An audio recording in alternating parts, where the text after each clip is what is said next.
And here we go. It's a Sunday, but it's a little bit earlier. You can see it's a bit brighter. No Red Bull this morning, my bro. No, not yet. But I have a certain beverage that I will show later on. Yeah. But yes, as always, it is Mr. Young. And it's for in the building, representing my favorite club, the love of my life. For Yes. obvious reasons this week. I hope you're aware. Yes, a little bit of a a very sad weekend for Liverpool fans, huh? Yeah, man. Oh, bro. So I was in reservice this past week, and like you know, sometimes when things pop up on social media, you're like, alamak, who is posting all this fake news lah? Okay, you don't make fun of people. This kind of shit is serious. Don't make fun of this kind of like people dying and shit. And then like the news started filtering through, and then like when Liverpool's official social media page put out like a graphic saying that Diogo Jota is a very very popular Liverpool player, not a first teamer per se, not the first 11, but he's definitely been there the last 5 years. He passed away at 28 years old, bro. 28. Yes, that's crazy. I mean, he just got married. Yeah. It was a car crash, if I read correctly. Yeah, it was car crash. And his younger brother, who also is a footballer, but he plays in the second division in Portugal, also perished in that crash. The crazy thing is, bro literally won at life the last 3 months, bro. Yeah. He won the Premier League title, right? He won the Nations League, which is basically like Europe's friendly international competition with Portugal. Right. That means he was celebrating with Ronaldo, basically. Yeah. And then he got married, and then he had 3 kids, I guess, when they were partners, but he just got married. So like literally, if you look at his Instagram page, right, his most recent post is the wedding reel of his marriage, bro. What the hell? Wow, shakes. Yeah. So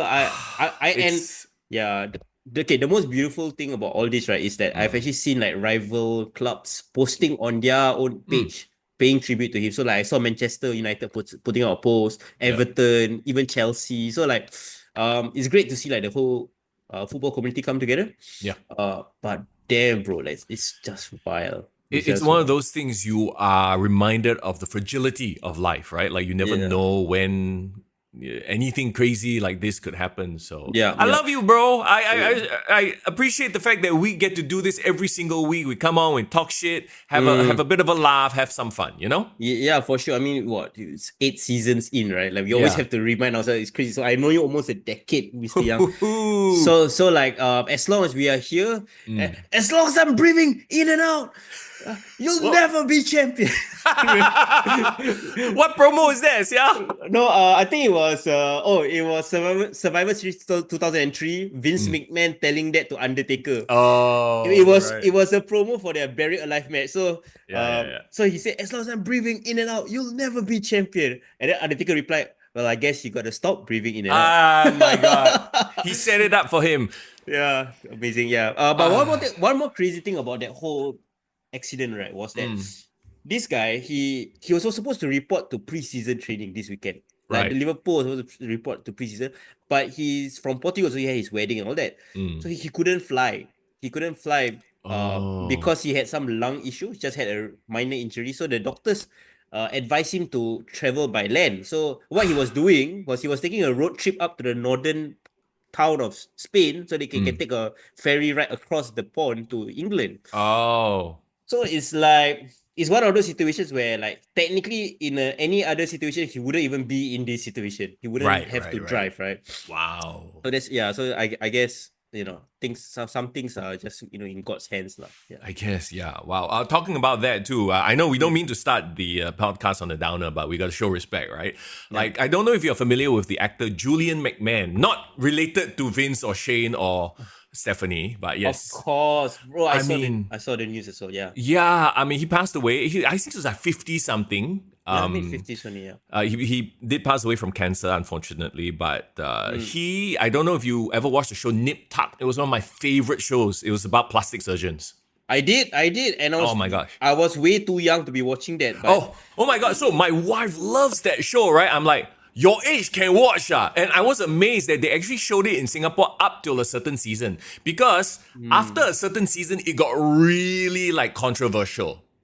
Oh yeah, okay. I do not know what season that happened, but I remember seasons where like Famke Jensen was in the show. Yes. Yeah, and then she was like some like transgender or something. Yeah, oh my god, they actually showed that. So that was the season. I'm very shocked. Like I was like, would they even show that in Singapore? Cannot be what?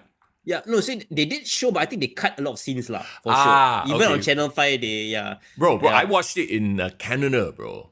Oh, no you were cuts. there. Yeah, and then I eventually downloaded I bought the DVDs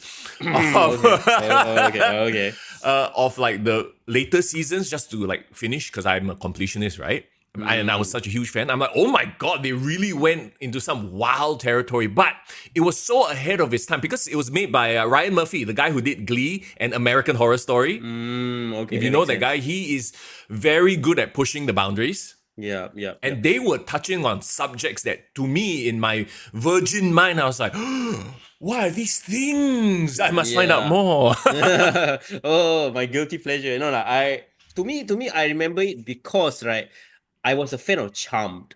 Remember Charmed? Yes. He was like a demon or something from Charmed. That was like, he was an evil guy but became a good guy or something. So I was like, hey, this guy like Sacho, handsome. Then he went through these things. So I was like, I follow his career essentially. And of course, up until Doctor Doom. Oh yes, in the not very good Fantastic Four movie. I will say this though, I enjoyed him as Doctor Doom. I think he's a really phenomenal actor. I think he was kind of perfect for the role as this vain.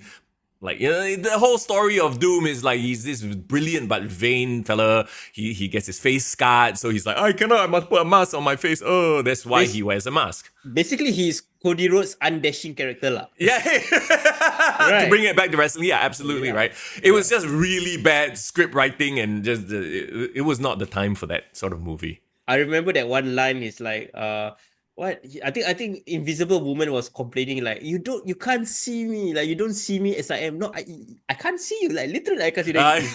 It was just bad. Yeah, it was just bad writing. Bad writing. But he was an awesome Doctor Doom. So and he was prime Jessica Alba. So oof, you'll watch it just for that, right? Yeah. And let's not forget, Chris Evans was Human Torch in that one. Crazy, like that was the Chris Evans everyone knew of until he had his maturation as Captain America.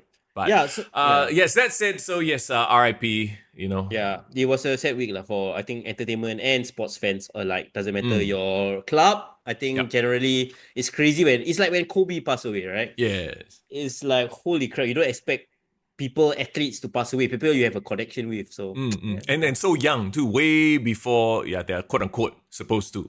Yeah, come on, 28, man. Damn. I have 5 years on him and like look at what he's achieved. It's kind of like when you hear about like a wrestler who was young. Like I remember when Eddie Guerrero passed, right? Yeah, it felt like unbelievable, right? Yeah. But okay, thank you once again, everybody, for joining us here on the podcast. As you can see, we are doing a little bit of a recorded version as my bro has to go back to serve his nation. Yes, I have to book in, unfortunately. So a little bit I can't later. be there with you for all the nighttime Red Bull sessions, unfortunately. But it's okay. Today we are previewing a whole bunch of stuff because next weekend is going to be jam-packed with wrestling by design or not. I mean, who knows? But next week, I think we go live more makes more sense because of all the nonsense that we're going to be talking about. Oh, right? yeah. Well, there is so much nonsense. Well, okay, half of it is nonsense, half of it is good stuff. I would like to think. Fair enough. But today, to carry on the tradition that we've inadvertently started. No Red Bull, but I got my Starbucks double espresso shot, bro. Okay, Starbucks, where's the sponsorship?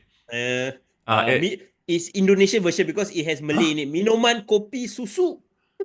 Whatever it is, Starbucks come in with the cash, okay? But talking about the sponsorships, we can't do anything without giving a big shout out to our big bro, our finance bro, fitness bro, F&B bro, entrepreneurship bro. Talking about Hasif. Yes, Hasif, our recently High Rocks bro as well. Oh yes, too bad. No more Insta stories of his High Rocks. We just can't see his bulging muscles and everything. Yeah, Mr. Young, you see, we catch up him already. Then he never post anymore. No. From what I remember, he told me that he's actually traveling because being the adventurous man that he is, apparently, bro is climbing Mount Rinjani as we speak, bro. Bro, what? 1 week after doing High Rock, he's climbing mountain? Yes, bro. He told me he was on a hiking, mountaineering trip this July. Not sure exactly which dates. Wow. But I tell you, bro, he got all this time for himself so that he can have time for us and to serve the community as well. So that's why you should always support Mr. Hasif as well. I'm inspired. We should go and climb Mount Faber. Mount Faber, yes, can. Do a live podcast from there as well. I know.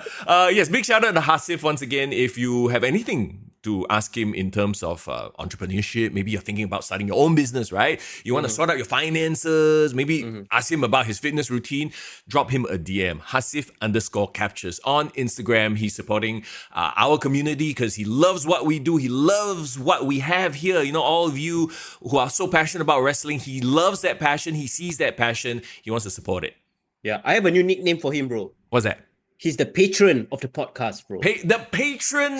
The patron saint of Kick to the Gut. Yeah, I mean, like, you know, patron of the arts. He's the patron of wrestling, patron of us, patrons of the local community. So he's the reason why we're still doing what we're doing today, going into 8 seasons. So show your love as well back to him. Follow him on his Instagram as well. The patron of kicks. Ooh, patron of guts. That's so weird. Okay, let's talk about wrestling. Talking about weird. No. It actually looks like it's going to be a really fun weekend because we got Saturday night's main event, right? That's going to go on at the same time as AEW All In, which every time I stream, people are like, are you going to watch? Are you going to watch? I'm like, not live. I'm not going to watch it live. I'm not going to pay the money for it. Let's be real. Wait, it's crazy because I put up a poll on our Instagram story and saying like, has the PLE's lost its luster? Because there was a stat that came out, right? Yeah. Since WrestleMania 41, WWE has not gone more than 2 or 3 weeks without putting on a PLE show. So it's crazy to think about it. That's like 5 or 6 since, and it's only July. Yeah. So do you feel like it's like in terms of keeping track or keeping touch with all the shows, do you still feel that they are special or it's like just another show at this point in time? Okay, I saw that same stat and I know people are like, Mr. Young sure say no lah, he's such a WWE mark. Let me disappoint y'all. Yes, I agree. I actually do agree that week on week, right? Like I feel less and less inclined to watch things live. I feel less of a vibe because maybe it's because of the post-WrestleMania lull, as we always talk about. As we head up to SummerSlam, things are going to start building up, right? But they've fallen into a bit of a pattern, I suppose, especially with the whole TKO thing, because they know where the money projects are, right? So you can almost kind of like see where everything is going. Yeah. Okay, I look at wrestling as like a two-pronged business, right? Yeah. You gotta sell tickets, right? But the only way you can sell tickets, to me, even beyond like, because it's WWE or because like it's the happening, you have to be there, right? Is you need to have a hot storyline. The storylines drive the demand for tickets. If the storylines are boring, right? People will show up, but it's not gonna like be a thriving business, especially the discourse in the community, because the fans are so in tune and they are invested in the product.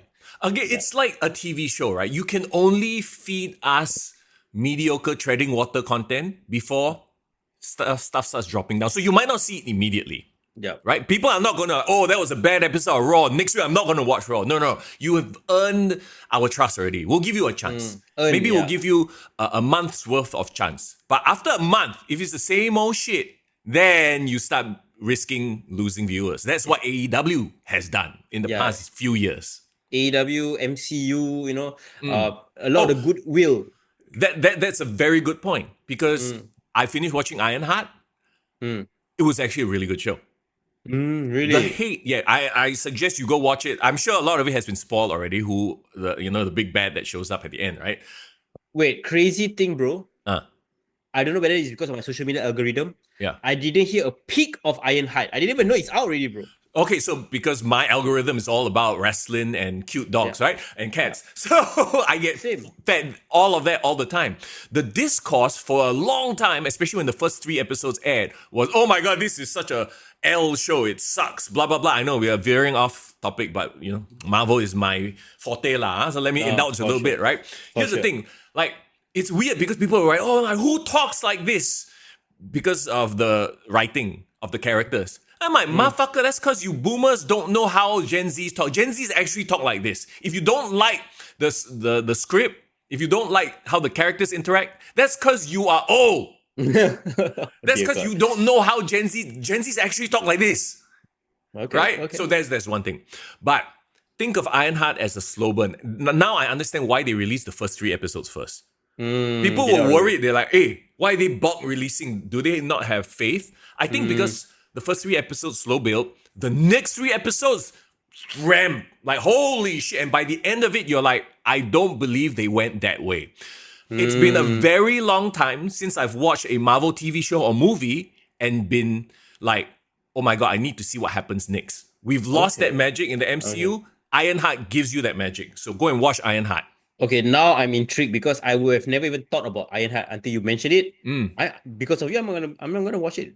I am excited for what happens next. And okay, back to the whole wrestling thing, right? My analogy was that, dude, after all the bombs, after the Marvels and what were the last few that kind of sucked? Captain America Brave New World, right? Yeah. You drop a Thunderbolts, which was really good. You drop Ironheart, really good. Daredevil, really good. Yeah. But you lost the magic. You lost the fan support already. So it's going to be so hard to bring them back slowly but surely. Yeah. Because it will be like a situation like me where like, oh, it was good, but I don't care about Marvel for a few years. So like, why should I watch it? Like, should I give it a chance kind of thing, right? Yeah.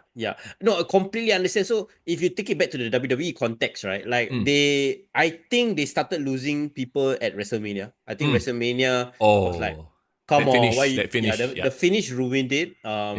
I think actually, okay, the Netflix has been great, right? But I think everything about the setup to WrestleMania gave people a lot of hope. They thought like, it's going to be the same kind of quality as WrestleMania 40. It did everything leading up to the show and actually like a majority of the show, but because the finish was so like, that it just ruined it for us. Yeah. And then ever since that, WWE has been had to fight to keep the heel run interesting, which it hasn't been. And then we had to fight to, have the follow-up with Seth Rollins. Seth Rollins has been building his faction, which has been interesting, but it's not bloodline, right? Yeah. So there's a lot of things that it feels lacking because you always will compare it to the good shit. And I know we talk about this every single week, but you can have really good stuff in the mid card, lower card, but if your main event is not hitting the perception, it's a perception business after all. The perception is it's not happening there. Yeah, it's as simple as that. But I'm not like saying that there hasn't been great stuff like gems, right? Like the whole Ron Killings things was really really exciting. The follow up not so much. What is this AEW booking style? No. So like I get remember we talked about it last week where Ron Killings wasn't supposed to be part of the plan. So they brought him back, give him the initial pop, and then like, okay, fine. Now he has to go down with his Aleister Black, right? Yeah. That's okay. Even the John Cena hype bomb per se, like that reinvigorated my interest in like this heel turn, right? But again, he survived. CM Punk didn't get the win, and then now we're back to Cena and Cody, right? Yeah. So what is like how is it any different from the first Cena and Cody? Because the first one was like, meh. No, I 100% agree. Now, when they announced they did the graphic, when I saw the graphic, I was like, I didn't feel anything. Like when they showed the graphic of CM Punk versus Cena, it's a silly thing because you already know the match is happening, right? But when you see the match graphic, you get this visceral reaction. Oh shit, it's happening. Right? Yeah. Like when the Night of Champions poster or that graphic came out, I was like, oh. When I saw SummerSlam and then like Cena and Cody, I'm like, eh.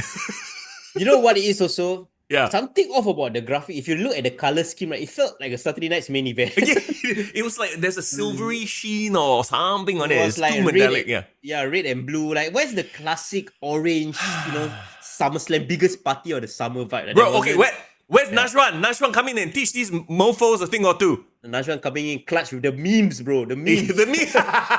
If you're not on our Discord, by the way, Najwan has been, filtering and feeding us foreign memes. I love it. I love it. And the best part is you will only understand if you actually listen to the podcast. So Exactly.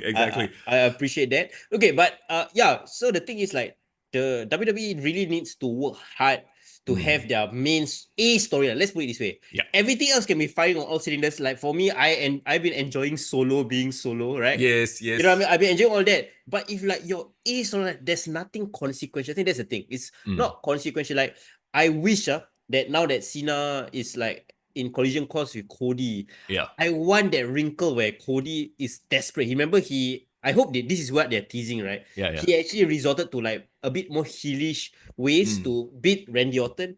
I hope they play on that. Like now he's desperate. He needs to win the title and then shows more heels tendencies. Bro, I ask you, so that's the A story, right? Yeah. What's the A1 or the B? What's the next storyline? Goldberg versus Gunther lah. My point exactly, right? Exactly. At least if the A is not firing, there could be a B.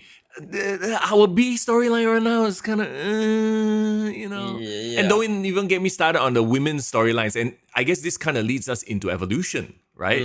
Like, okay, Evolution conceptually is a cool pay-per-view. PLE, don't get me wrong. But I don't know, man. You want to hear a very interesting statistic? I was looking at WrestleTix or WrestleVotes, right? And they're talking about the number of tickets sold out for both Evolution and Saturday Night's Main Event. Granted, both is happening at the same arena. Yeah. Right? Okay. State Farm's arena. I can't remember which city is it. Yeah. So according to the WrestleTix, the most recent number is in the same arena, Saturday Night's Main Event has sold about 10,000 tickets, like almost like 90% full. Right. Yeah. Evolution has only sold 4,000 tickets. Oh no. Yeah, so there's this whole discourse happening like, hey, see, this is why Triple H never put out an Evolution Part 2 because women's wrestling is not a draw and Goldberg is a draw, even though a half-retired Goldberg is a draw. Okay, to be fair, this is Goldberg's hometown where he has the cachet. This is Atlanta. So yes, of course he would sell tickets, right? He is a draw in his own hometown and this is his quote-unquote retirement match as well. No, but look, I think we can all agree that it's not that women's wrestling is bad. It's that none of the characters have been compelling in the past year. Yeah. Rhea Ripley is a massive star. She's well past interesting in her storyline with Liv. So she's now, like this whole match, and I guess we'll get into it in a few moments, but like this match with Io, they just announced on Raw only. It's a retread, yeah. Yeah. Yeah, no, so again, I feel like because WWE has been so focused on their other storylines and other PLEs, like they just came off Night of Champions, right? Yeah. You want to build Evolution that is like 6 years in the making, 7 years in the making in 2 weeks? No, yep, it's not happening. Exactly. Yeah, and if you saw SmackDown yesterday, they literally just announced Tiffany Stratton's, competitor, and like, God, bro, I was one of the biggest Trish Stratus fans. Like, don't get me wrong, like my puberty thanked her, you know.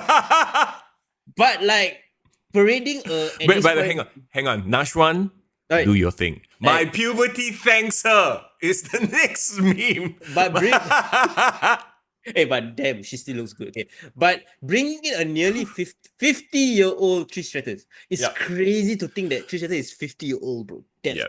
She's older than you, right? She's yes, she is. Thank you. Just to confirm.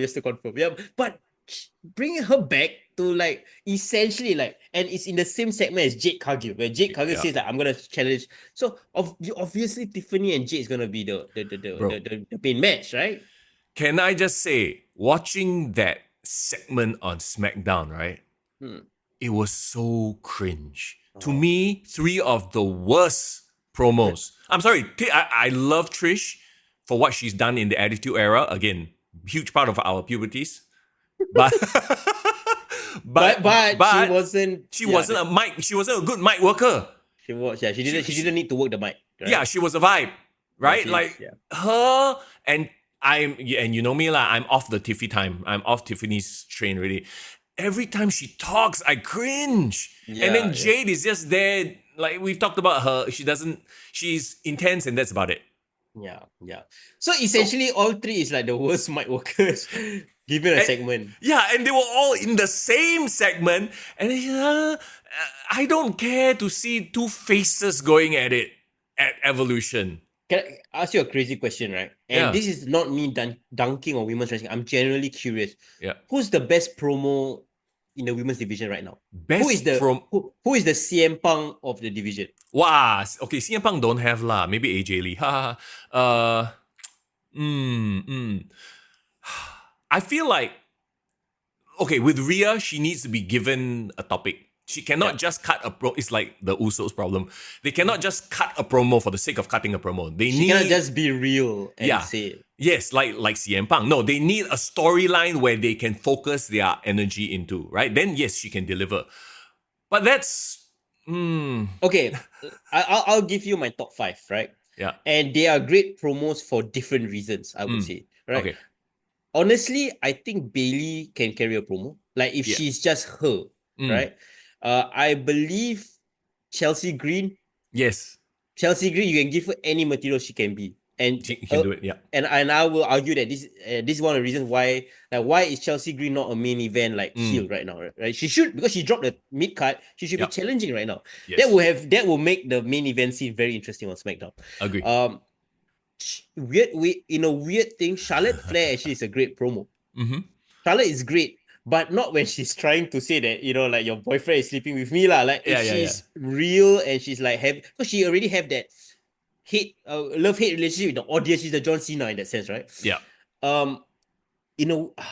Becky Lynch actually is quite cringe. Like the iteration of Becky trying to be the best. I'm the best. I'm the Stone Cold. Like that's cringe. Yeah. But Becky being real when she had the heart, she's a great promo as well. Yeah.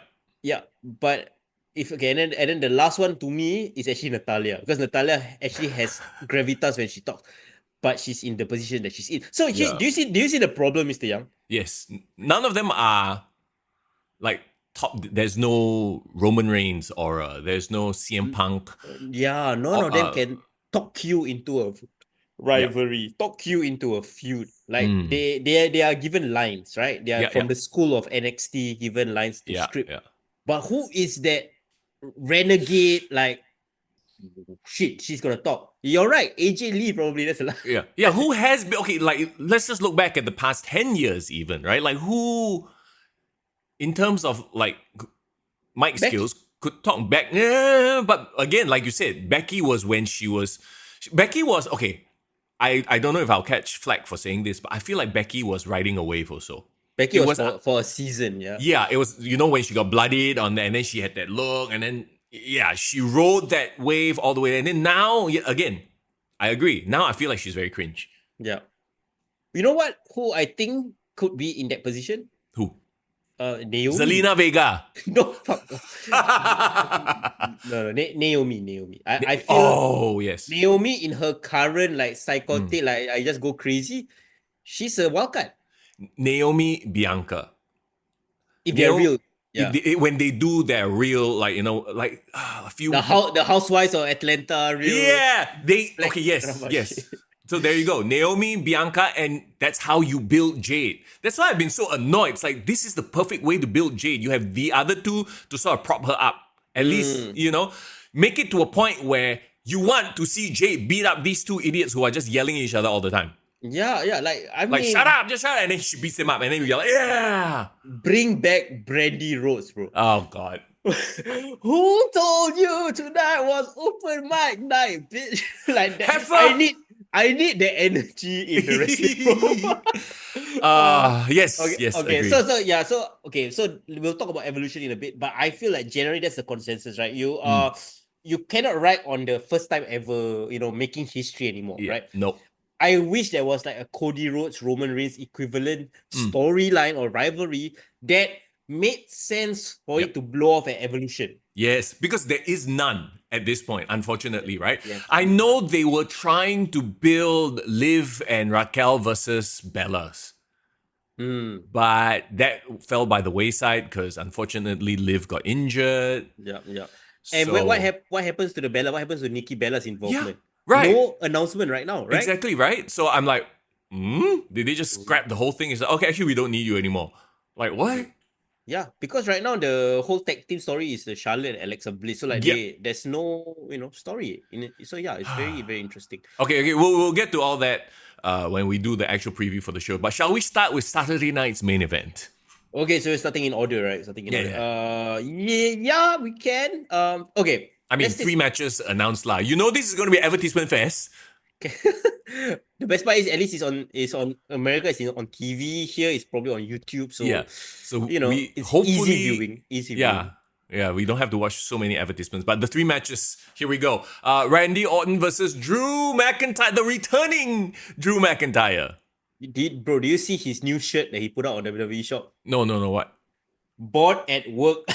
Oh, that's hilarious. They took him a year, but they finally did it.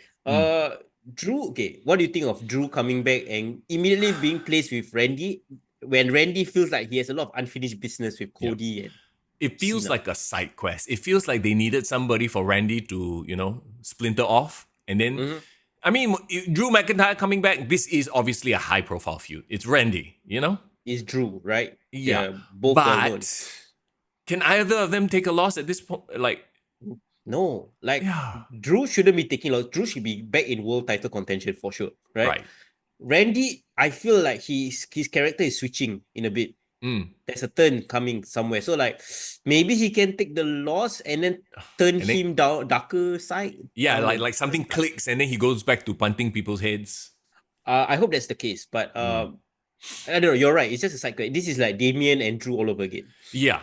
I'm gonna say Drew has to win here because it's just shit if he comes back and loses. Unless they want to do a whole Drew and Randy, like Drew versus CM Punk. Drew loses, he gets so pissed off and shocked that he messes with Randy for the next half a year. Ooh, I don't really want to see that. We've had a retread. To be fair, this is the first time they feuded in 5 years, so it's I would say it's fresh. But Drew at this point, the crowd respects him. The crowd knows that he's been screwed too many times. Yeah. I would argue Drew and Gunther for the world title. Give Drew that spot again. Hey, are you sure is Gunther going to survive Goldberg? Hey, okay. Segue. Let's not get crazy here. But I agree that Drew should win this. Yeah. That's it. Maybe Drew wins this. Randy has that switch click on, and then on a SmackDown, Randy go and punt kick Drew, and then that's how they continue their feud. I would hope that this is a one and done. Oh, you really just want? Okay. You want Randy to move on to what? I want both of them to move on. I want Randy to hunt down Cody Rhodes. Okay. So that's what I want. But Drew, I feel like Drew just comes back and this is his introduction back to the main event scene. Yeah. And I want him to start challenging for titles. Okay. Yeah. But Drew is a SmackDown guy, right? Yes. How he go challenge Gunther? Maybe he won't challenge Gunther. I don't know how he's going to transfer over. Maybe there's a draft. I don't know. Because like we've talked about before, him remaining on SmackDown is not going to do him any good because Cena's not going to face him. Yeah. Remember there was this whole potential rumor or theory that what if Drew aligns himself with the final boss, and then they have this cyborg faction him, Cena and Rock is the main puppet masters, and then you got Drew doing all the henchmen dirty work. I wouldn't have minded him in that spot. Okay. Yeah. So talking about henchmen, he has 2 henchmen, Braun and Braun. Talking about Seth Rollins versus LA Knight. Yeah. Okay, so they've been building this over the past few weeks at least, right? So there's a legitimate reason for this match. Go ahead. But why have they not given them a faction name? The hell? Even my boy Solo already got faction name. Do you see that? What was it called? Family something. So now we finally understand why they call Tama Tonga MFT. Remember a year ago? My family tree. Yeah, so now his faction is called the MFT, My Family Tree. Oh. Okay, it makes sense. Easy, not a cringe name, so that's fine. It sounds comedic. I don't know.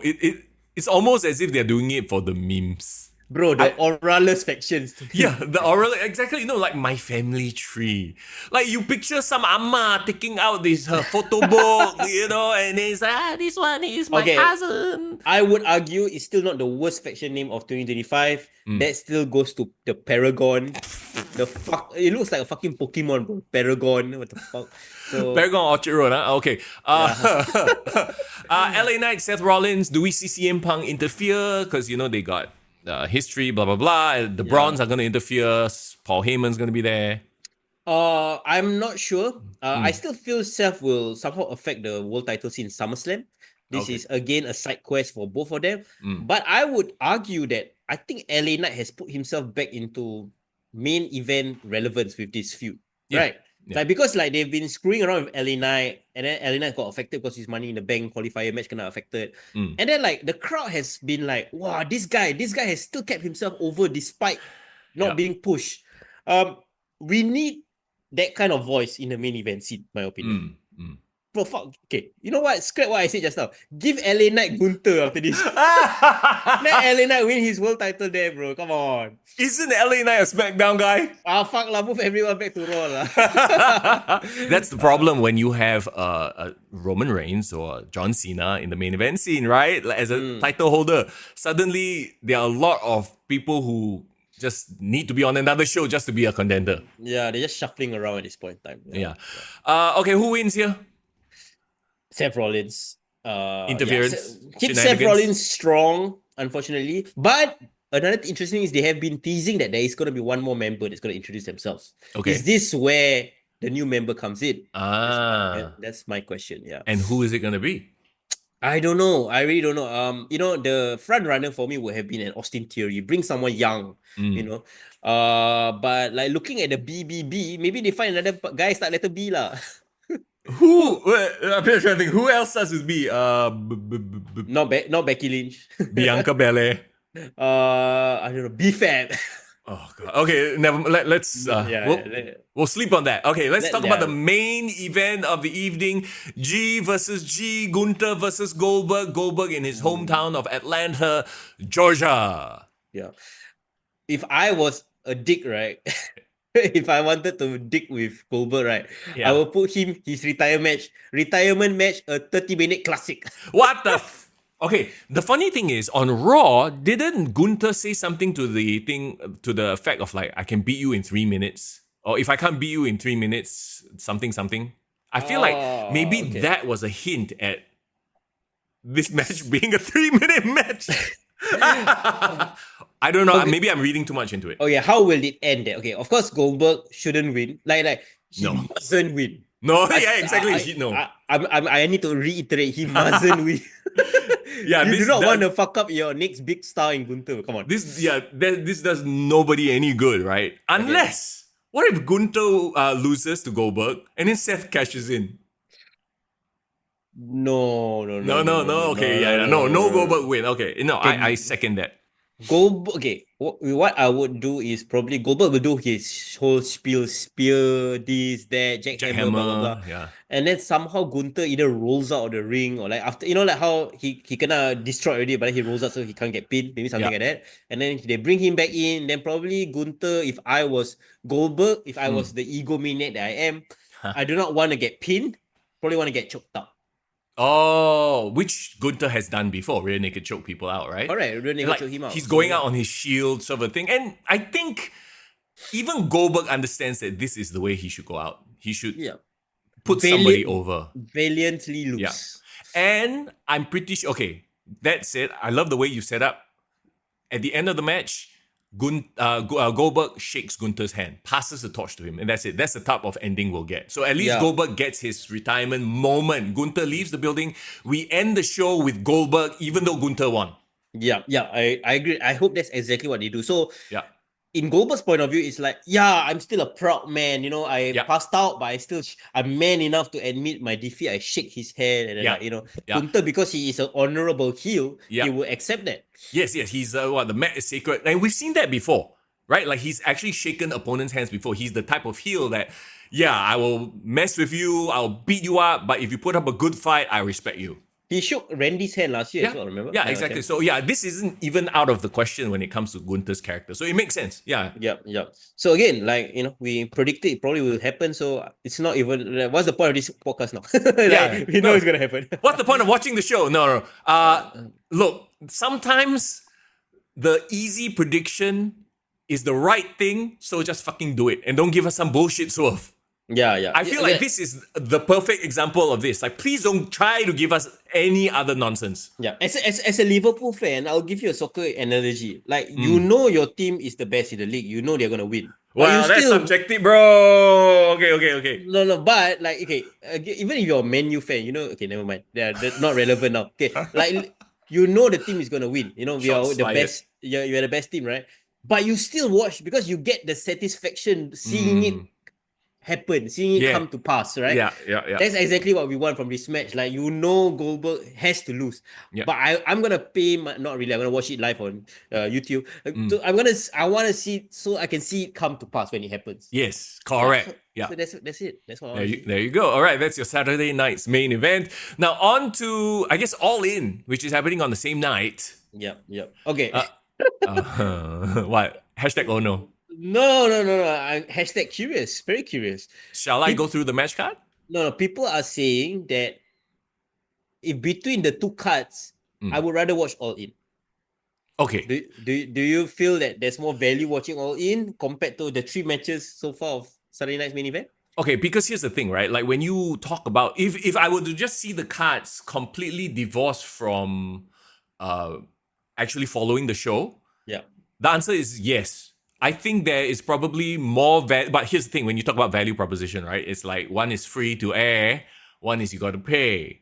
One is like Goldberg, main event name. Whether you like or hate him as a wrestler, there's no doubting that he's a legendary name, right? Yeah. You got Randy, Drew, LA Knight, Seth Rollins. It's star-studded as well. Yeah, it's star-studded as well. Yeah, for sure. So, I don't know, man.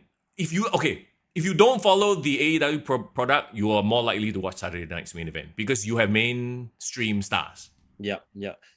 But if I'm somebody who was a very, not say dedicated fan, but I did watch AEW regularly, and then I fell off for a bit. This cut, I would like, oh shit, okay, I'm curious to see how it goes. So I would actually pay money to watch this just to see. So you are going to pay money to watch this, lah? I don't know. I really don't know. but yeah, you have to understand, right? The last 2 All-Ins, to me, has been the best shows that AEW has put out. Right. Remember last year we said like, hey, All In was actually a really good show with Bryan Danielson and Swerve. Yep. And of course the year before that, Adam Cole and MJF. So they've taken Wembley out of the equation, but it's equally a big stadium show. Yep. So I know this is not supposed to be their WrestleMania, but it kind of has become it, right? I don't know what's their WrestleMania at this point, bro. Right. Is it Double or Nothing? Is it Revolution? Is it All Out, All In? I don't know. They don't fit the mold, bro. We are too linear in our thinking. That's why. Okay, come. Let's look at the match card. The Hurt Syndicate versus Jet Speed versus the Patriarchy. Why are we wasting time? Jet Speed, is it the Kevin Knight and Speedball Mike Bailey? Yes. I was watching a clip. I don't know if you shared it or what, but it's like Shelton wrestling these guys. It's like he's wrestling children. Like it's Shelton somehow there. He's not the bigger guy in his group. Yeah, it's crazy. No, but then again, it makes so much sense why Hurt Syndicate needs to be in AEW to legitimize them. Yes, they need like actual beef and men there. Yeah, but then they need to be going up against other beef and men and not a bunch of children. Okay, Patriarchy. Who is supposed to represent Patriarchy? Is it gonna be that Nick Plain and Christian Cage? Oh, so Nick Cage and Christian Cage is gonna be in the show. Okay. Yeah. Gotcha. You know what? Christian and Shelton Benjamin brings me back to Raw 2005. You're grasping at straws. I have no interest in this match whatsoever. Zero. Okay, so I have no interest in anyone beating the Hurt Syndicate because as far as I'm concerned, give them the title for the next 1 year. Fuck it. Next 5 years. Actually, they should be in the main event, but that's a different story altogether. But okay. Adam Cole versus Kyle Fletcher. What? They're fighting? Yeah. For the TNT Championship. Oh my God. You are the one who's been keeping up. I haven't been keeping up. But just based on that match alone, like I've seen their best already in NXT, so why bother? First of all, Kyle Fletcher is not Kyle O'Reilly. Different. Shit. Wait. Kyle Fletcher is which one already? The one that used to be with Will Ospreay, that he shaved his head like Randy Orton now. Yeah, I forgot. Yeah, okay. Okay. So now what I said back. Different context. Different Kyle. Yeah, still I don't care. Yeah. Okay. The thing is, Adam Cole is a persona non grata. His body doesn't exist anymore. so like at this point he's 2-dimensional. Very hard for him. Okay, I'm sorry. Like if it's like Spike Dudley trying to take Spike Dudley serious. Yeah. You know what I mean? He literally has Spike Dudley's physique right now. Yeah. Okay. So Go ahead. Go ahead. No, but the reason why I bring it up is because he used to be positioned as a main event in NXT. Yeah. For some reason, NXT.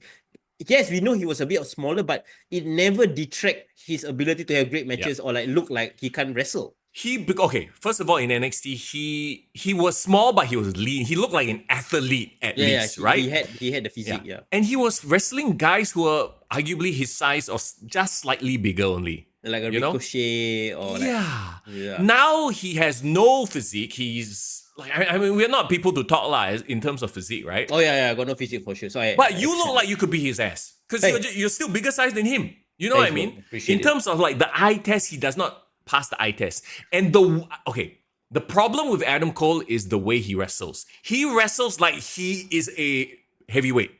Yeah. People take his moves like he is a heavyweight. That's one of the biggest problems with Adam Cole. He doesn't fight like Spike Dudley. Spike Dudley, for all the comparisons, right? Spike is always fighting from underneath. He's always getting the shit beat out of him. And then when he does win, they're like, yeah, we cheer the underdog.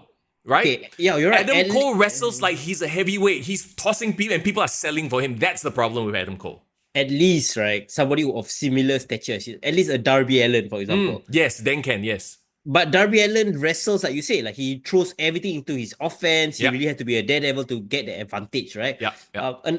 Another even better example. Wait, let me think. Who else? Riho. Riho is like Riho punched Nyla Rose. Remember Nyla Rose sells this shit? I'm like, what? Yeah, okay. I give you a very interesting comparison for the Attitude Era, right? Every time they say Chris Jericho and Chris Benoit, they say that they are smaller guys, they are undersized. But when as a kid, right, I always thought Chris Jericho and Chris Benoit like fucking as jacked as the rest of the main eventers. I never thought Chris Benoit is smaller size than The Rock. They look the same. So even though they are short they can't control. But they look like wrestlers. Yeah, they are built and they have their own gimmick. Like Jericho was more of a high flyer, Chris Benoit was like the technician, right? Yeah. Like Adam Cole doesn't wrestle like a technician. He doesn't necessarily wrestle as a high. You know what he wrestles as? What? He wrestles as a created character. Like your created character on 2K25 where you just spam all the best moves into one character because you show. And the funniest part is one of his finishes is Panama Sunrise, right? Which makes no fucking sense. You're asking like a bigger size guy to sell that offense for you. And they do. So I don't understand why people just agree to his nonsense. If I was somebody who is trying to push the stars in my company, I'll give the title to Carl Fletcher because Carl Fletcher actually looks like an athlete. Yes. Carl Fletcher, yes, he wrestles a bit too much like the Will Ospreay style of wrestling, but I actually think that his new gimmick where he's got shaved head, he wears trunks now. Yeah. Yes, he's a Randy lookalike, but I would take him seriously as a wrestler. Like I would let him this guy, give him the title. He's one of the rising stars. Actually, I think he is a rising star in AEW. So give him that. So he probably should win the title here then. Whether he will, I don't know the storyline, but he should. I know, like having watched enough Adam Cole matches, Kyle's probably going to sell the shit out of everything Adam does, and it's going to look fake as fuck. Yeah, he's probably going to fly 20 times to sell the Panama Sunrise, but... Oh my God, okay. Yeah. By the way, can we say that even WWE is having this issue, right? Like, stop doing the Mexican Destroyer. Because the Mexican Destroyer is not a finisher. Yet a regular pile driver, oh my God! Yeah. What the fuck is that? That's stupid. They need to do a company-wide edict again. Yeah. I don't know why Triple H doesn't do it because he's one of those old school guys. Keep one move to one wrestler. Do not let any other wrestler do that one move. I know switching music is too far gone. Poor thing. I think very hard to switching music and spear, the most overused finishers ever now. Yeah. But like, come on, give Mexican Destroyer to Penta and let everyone else like not do it. Right? Yeah. But even then, you didn't like recently remember the pile driver was this big deal, a banned move, right? Yeah. Now you have Penta doing the Mexican Destroyer not as a finisher, as a regular move, not putting away people. How does that even make any sense? Yeah. I actually appreciated that they did that for the pile driver. Like, I wish they kind of scale it back, so that if there's ever a match where, for example, two hated rivals and they were to trade or copy the finisher, it feels like a big deal. Yes, yeah. It feels like a thing. Now it's like, whatever. So anyway, yeah, sorry for the tangent here. Let's carry on. Swerve and Ospreay. Remember when Swerve was like, oh, he could be the main event hero of... now he's hanging out with Ospreay. Another guy who used to be a guy we thought could be the face of the company. No, they are fighting They wish they were the faces of the company. EVPs, Matt and Nick Jackson, the Young Bucks, and oh god, okay, the stipulations. If Ospreay and Strickland lose, they cannot challenge for the AEW World Championship for 1 year. If the Young Bucks lose, they will be stripped of their EVP titles. Thoughts? You know what? That makes me want to root for Ospreay and Swerve. Like, fuck it. Let's go. Come on. What have they done with these EVP titles other than like... So remember when they came back and had the gimmick of being the EVPs and started dressing up well? Yeah. That went nowhere. Yeah, no, exactly, right? It's not like they've been running roughshod. And as EVPs, they are even kowtowing to John Moxley and his group. How does that make sense?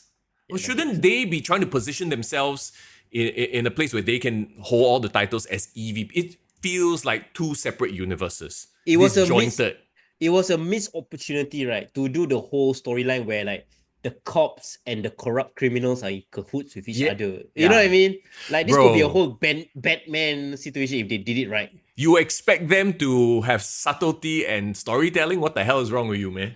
I try. I always have high hopes. And I love, right? Like I've seen clips of like, the Young Bucks like making decisions on the fly. Like, cause they think this is how evil, like bad bosses do it. Like this is very reminiscent of Attitude Era nonsense where you would have positions of power, people in position of power just make calls. Oh, this match is now a no DQ match. The Rock did it recently, right?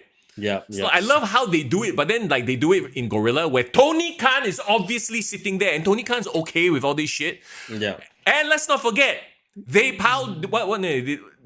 gave him the Meltzer driver. What was the payoff for that? Yeah, exactly. You killed the boss. The boss wore a neck brace, and then now the boss is okay. The boss is so chill with them throwing their power around, being corrupted influences, and oh god, and the one guy he feared for his life, he fired him. Like, there's no logic to any of this. Can I ask you a question? What happened to the guy that Pal drove him? Nothing. You know who I'm talking about? Who? Your scapegoat. Where's the scapegoat now? Oh yeah, CM Punk. No. Wait, no, not CM Punk. Oh, Jungle Boy Jack Perry, bro. Hey, where did he go? Exactly, that's my question. Where the fuck is he? Isn't he the whole reason for this whole nonsense? He came back, he aligned himself with the Young Bucks and then did the whole... Because I think AEW has recently started putting out old matches, like full matches, which I appreciate, good for them. So they had like a rewind match between Jack Perry and Darby Allin. Last year's All In, a coffin match. So that match, they actually put over Jungle Boy, right? Yeah. Where's he now? Is he injured? I have no idea. No follow-up. Not sure. I don't know. I really don't know. So, to me, the Young Bucks are an anti-draw. I see them less likely to watch. Well, it doesn't take away what they've done. Like, they founded a company, blah, blah, blah. But I feel like there are certain things where, like, you hire someone, they build a foundation. And then now they've done their job. Yeah. They need to go beyond the legacy of the Young Bucks. Yeah, like they can be known as founders. Yeah, great. Yeah, but like I think even the promotion has outpassed them. Yeah, outgrown them. Look, you're right. They need to lose this lah. It's as simple as that. They lose this, and then they can finally be done with the EVP gimmick, and then they can move on and do something else. Maybe repackage. Definitely what they need, right? Yeah. Okay, you got two more matches. The men's and women's casino gauntlet match. We don't know who are the participants yet. This is for a future world title shot lah. I believe MJF has called his shot. So probably MJF. I think MJF clear front runner should get back in title contention. He's won how many diamond rings and all these like I don't know, man. Yeah. Unless they make a new star, but please God, don't tell me it's like Mystico, even though I love his Mexican music. Like, I don't know who are they gonna build, right? Bro. Okay maybe. Fuck, what the fuck has this guy done recently? Other than getting a Twitter beef, I don't know, man. Okay, Yeah. here we go. Let's move on to the next match then. Kazuchika Okada, the Continental Breakfast Champion, versus Kenny Omega, the International Breakfast Champion. This is a winner-take-all to unify, to become the Unified Championship, which sounds like it should be a main event title, but I don't know. This is like, whatever. Missed opportunity to call it the Intercontinental title. It was just there. It was just sitting there. Yeah, no, but International and Continental. I think they want to brand this as a secondary main title. I've heard this. Yeah. Yeah, you know what? Because the main title is being held up in a suitcase, in a briefcase. Yeah, and the TNT has just gone to shits. It was supposed to be the second title. Yeah. Intercontinental title. This is very hard for me, right? Because I was a huge fan of Okada versus Omega. Like, if you knew anything about Japanese wrestling during that period, I would say that there was a recent boom period, right? The whole when Chris Jericho went to New Japan, people start to learn more about Japanese wrestling, and then they were putting up banger like Wrestle Kingdoms, right? Yeah. And I remember in 2019, I actually went to Japan. So I went to like their Tokyo store, New Japan store, and like everyone was like a star at that point in time, right? You had the Naitos of the world, you had even Jay White was a star then, you had all these big names that felt like a big deal in Japan. Yeah. So it's very hard. Okay, it's like, okay, you know how I feel, right? It's like you do The Rock versus Stone Cold now, 15 years later, in AEW. Yeah. You get what I mean? Like they are so synonymous with New Japan, but they're doing it in like it just feels everything's so watered down. Yeah. And like you said, they're older, much older already. AEW has done nothing to elevate their position, you know, by featuring them all the time in shit matches and making them look bad. I am okay, and as someone who is not even that big of a New Japan fan, right? This is I feel like this is exactly it. It's like, John Cena, not John Cena, Stone Cold versus The Rock. But in 2025, no, man. I do not want to see this match. Okada, especially if you've been watching AEW recently, Okada hasn't really impressed. Hasn't done anything to keep his legacy, right? No, so there's like, I don't know. This is just, you are just building off of legacy in this match. And to me, as a non-New Japan fan, it's not enough to make me want to watch. Even if I was a New Japan fan, I'm actually worried to watch this match. Yeah. Because everything I thought that was brilliant about them from 8 years ago, I do not want that memory to be tarnished. Yeah. If anything, if they somehow pull out a banger, then maybe that will make people go, oh shit, they still have it. And then you will watch it back in retrospect, right? Go back and watch it. But I don't think this is going to, to the mainstream audience, sell tickets. Okay, do you think, maybe I give a fair comparison, did you enjoy watching the recent John Cena versus CM Punk match? Did it make you feel like, okay, now I want to actually watch back the old match? Yes. Because those two are arguably much bigger names. Yeah. Like there's not even a comparison in the mainstream zeitgeist, right? CM Punk versus John Cena is a much bigger event and happening. Yeah. And even though, yes, I know them for so long, right? And actually they look like they are a step behind. Oh yeah, for sure. But like just how they carried themselves, the match, the environment, the response, everything felt like electric, and it could stand on its own. Like even if I didn't see the previous Cena, John Cena CM Punk match, I could still like enjoy this match for what it was, and then compare it in retrospect and still not feel that it was tarnished. Because of storytelling, there are two characters going head to head. Please correct me if I'm wrong, but what is Okada and Omega's story outside of I'm the best wrestler? So this is where the missed opportunity have occurred lah. Like I don't watch enough AEW storylines recently to know whether they did follow through on this. I hope they did. So if there was, I'm pretty sure if Gaddafi is watching this podcast, you can let me know whether this was actually followed through. But do you remember when Okada debuted in AEW? Essentially, he was the replacement that kicked out Kenny Omega when he had diverticulitis. Yes. And then he became the replacement member of the Elite. Yeah. Standing toe-to-toe with the Young Bucks. So Young Bucks ejected out Omega and brought in Okada as a replacement. If they had followed through on that storyline, from that time, that happened to his return from injury, and then they say, you know what, you took away or your you spot. Replaced me, now I'm going to win back. like if that thread was carried through all the way now, then this would have been one of the most eagerly anticipated matches in my opinion. But I'll even argue that is that even a strong storyline? When you talk about Cena and CM Punk, there are so many layers. That's an onion. This is a rock. There's no layers. No, other than you took my spot. You're right. So like the storyline needs to be brought back into the present, be contextualized with the history that we know that they have, but there has to be a very compelling current recent storyline. Yeah. Well, I mean, if they do have, please let us know in the chat, okay? Yeah. And you know what? If people always say, okay, doesn't matter the storyline, they're gonna put out a bagger match. I'm also doubting whether they can. You're right. At this point, right? Well, like, can they even match their previous matches? That's the question. Let's not even talk about surpass, because I don't think that's gonna happen. Dave Meltzer give them like 6.5 stars, 7 stars or some shit. I don't think. Whatever lah. Okay, let's move on to the next match. I don't know which is gonna be the main event. But okay, we have Timeless Toni Storm versus Mercedes Moné. I don't think that will be the main event, right? I don't think so too. Okay, this is for the AEW Women's World Championship.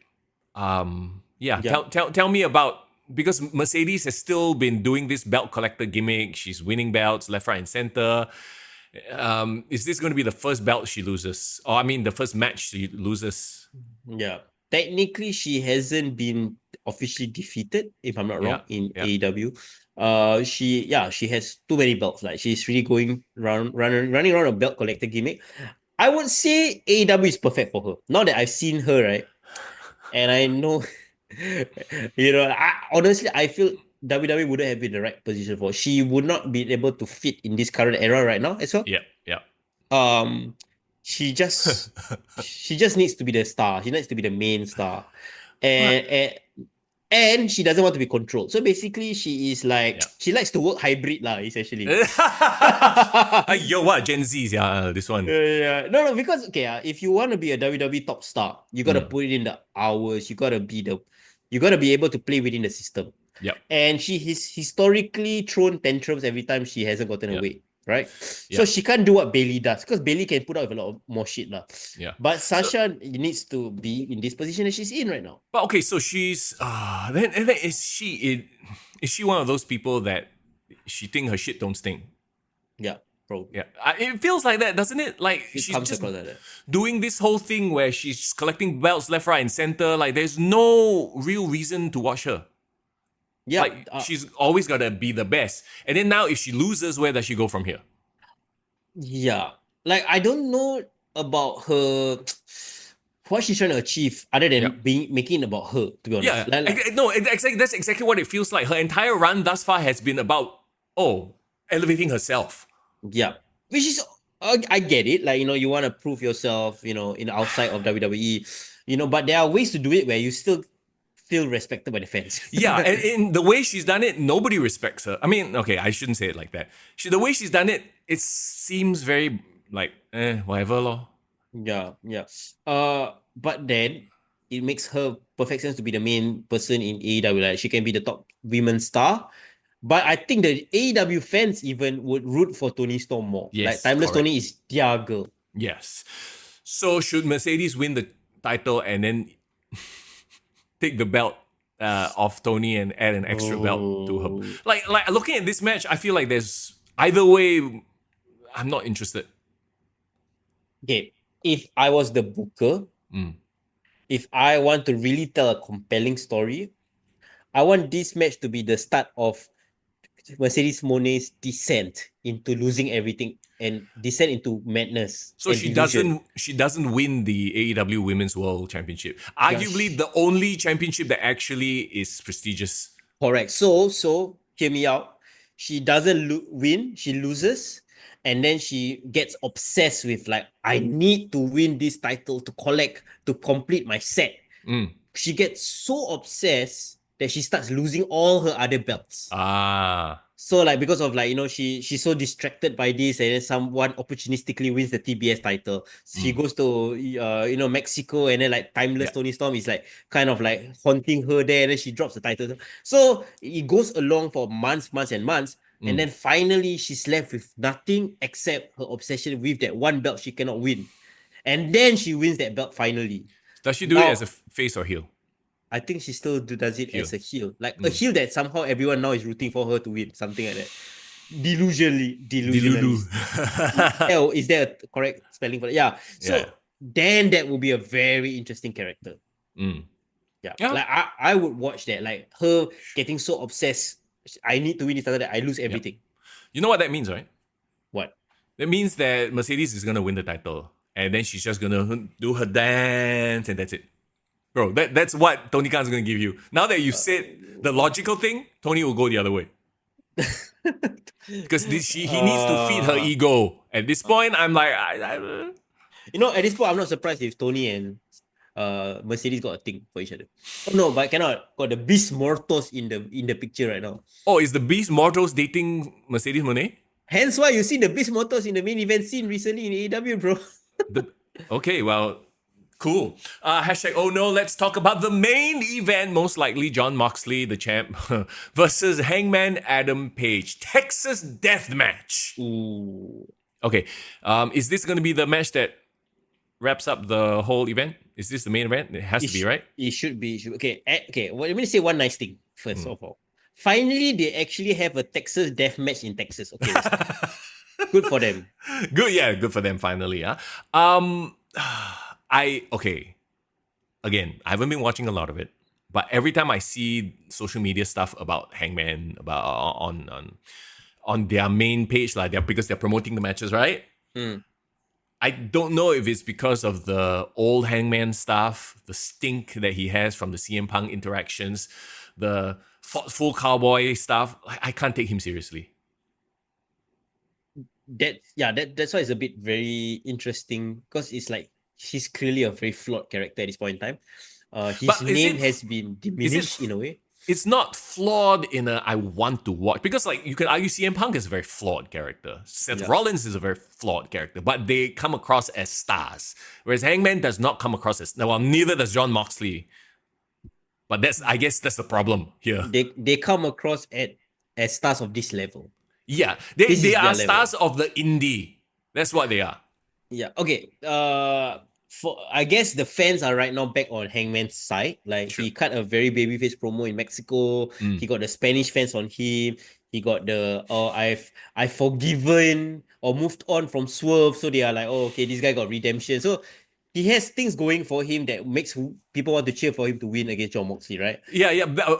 Before we carry on, I just have to say, of course he forgave Swerve. I mean, he was the one that burned Swerve's house down. But then he said, but you deserved it. And then Swerve replied, yes, I know. That's how they moved on from that feud, bro. Bro, if somebody burned my house down, there would be no moving on, okay? That would be, like, this is the stupid world of wrestling, I guess. We have to accept that. Yeah. Okay, anyway,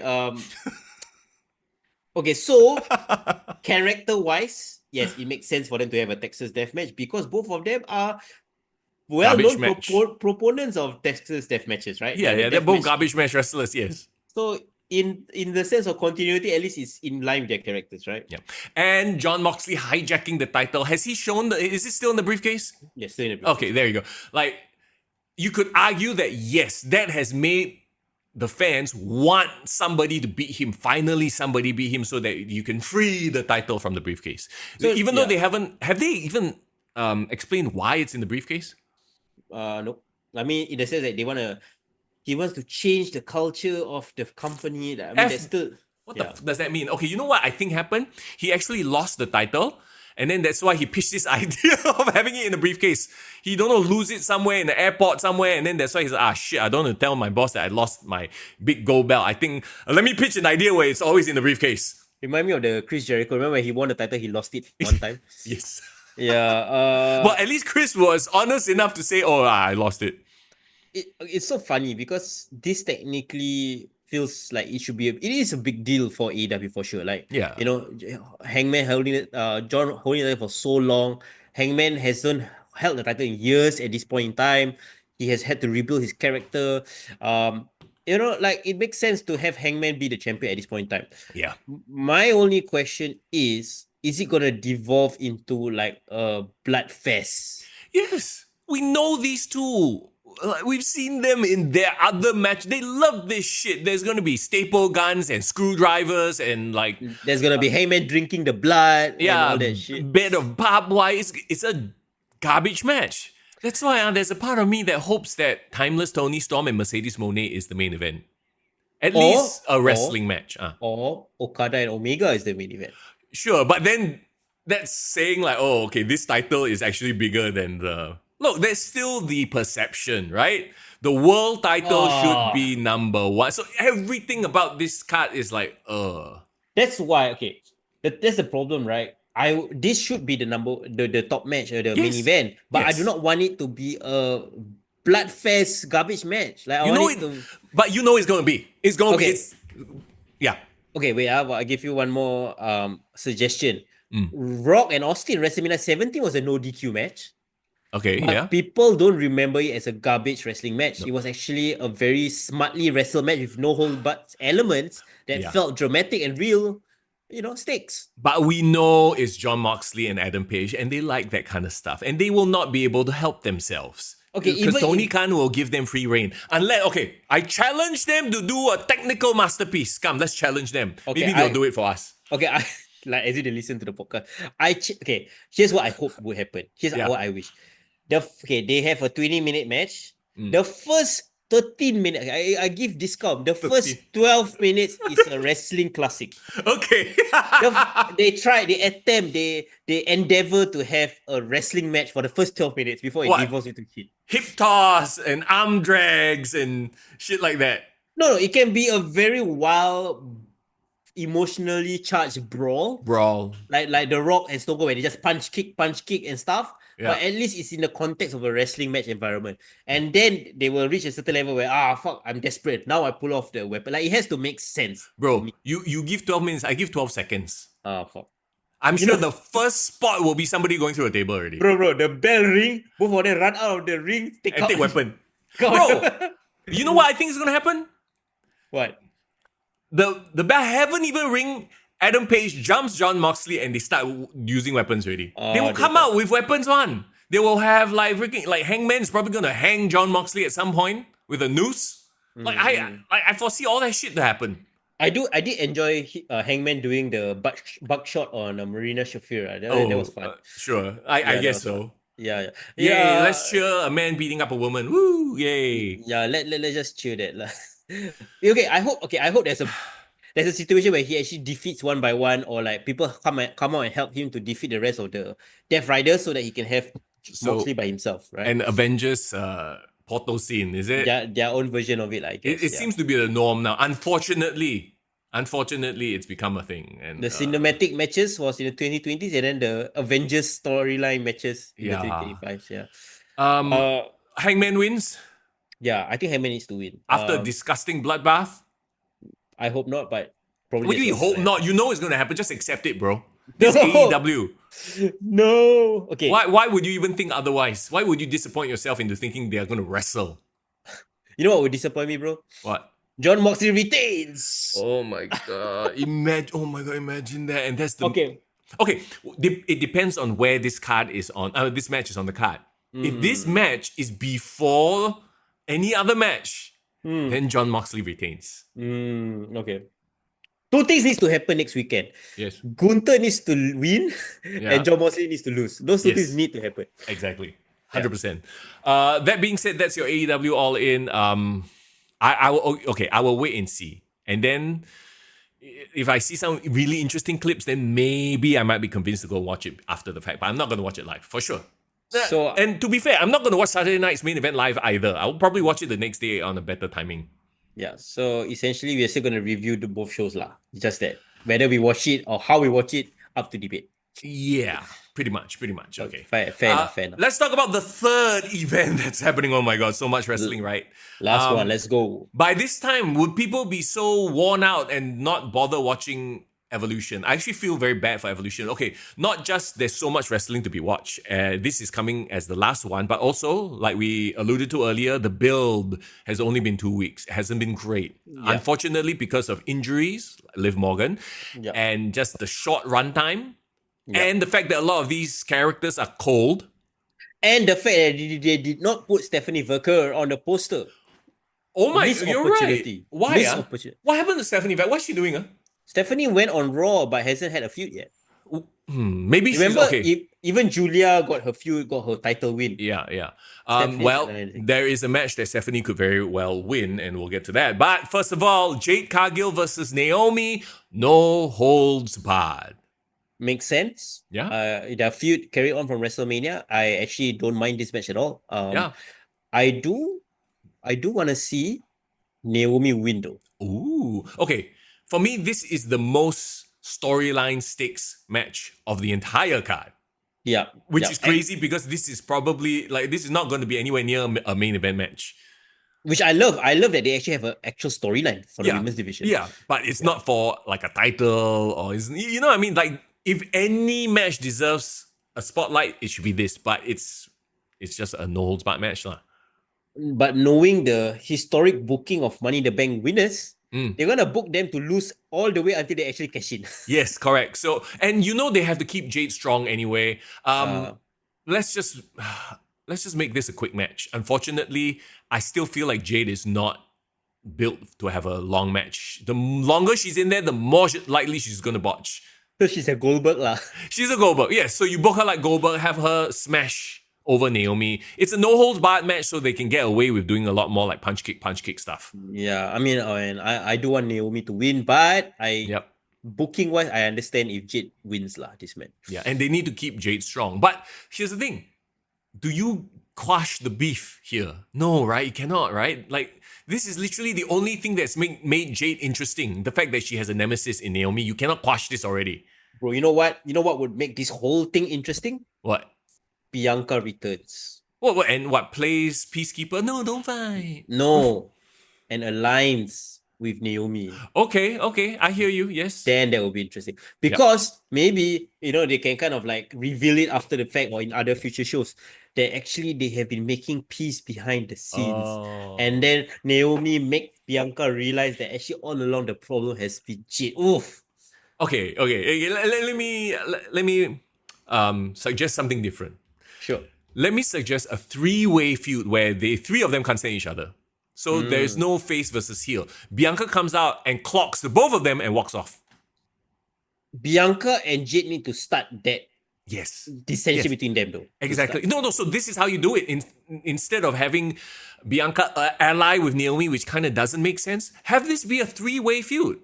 So Jade is sort of like, okay, we'll see whether she leans face or heel in this, right? You got Bianca, who's technically a face. You got Naomi, who's a full-on heel.